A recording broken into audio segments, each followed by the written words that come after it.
বিসিসিআই-এর 125 কোটি টাকার পুরস্কার।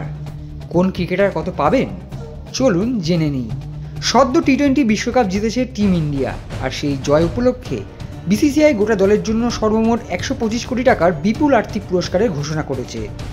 ভারতে ফেরার পর ওয়াংখেড়ে স্টেডিয়ামে ভারতীয় দলের হাতে সেই 125 কোটি টাকার চেক তুলে দেন বিসিসিআই সভাপতি রজার বিনি এবং সচিব জয় শাহ। এখন প্রশ্ন হলো, এই অর্থ কিভাবে বিভক্ত হবে গোটা দলের মধ্যে? মূল দলের 15 জন ক্রিকেটারের পাশাপাশি হেড কোচ রাহুল দ্রাবিড় এবং তার সাপোর্ট স্টাফ, আর সবশেষে রিজার্ভে থাকা 4 ক্রিকেটারের মধ্যে ভাগ হবে এই অর্থ। কিভাবে ভাগ করা হবে এই বিপুল পরিমাণ অর্থ চলুন দেখে নেওয়া যাক। মূল স্কোয়াডের 15 জন ক্রিকেটার প্রত্যেকে পাবেন 5 কোটি টাকা করে।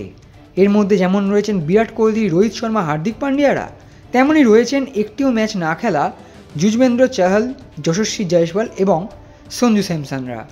শুধু এই 15 জন ক্রিকেটারই নন, হেড কোচ রাহুল দ্রাবিড়ও পাবেন 5 কোটি টাকা।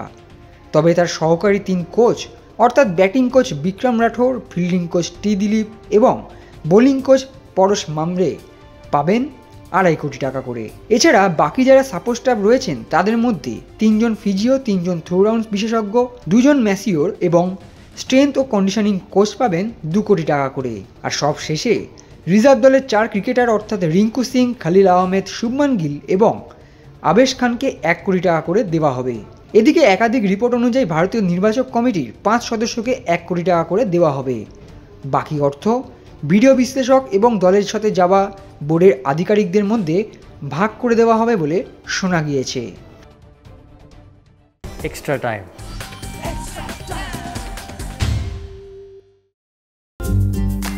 লেটেস্ট নিউজ আর এক্সক্লুসিভ ভিডিওর সঙ্গে আপডেট থাকতে এখনই সাবস্ক্রাইব করুন আমাদের ইউটিউব চ্যানেল। বেল আইকনে ক্লিক করতে ভুলবেন না যেন।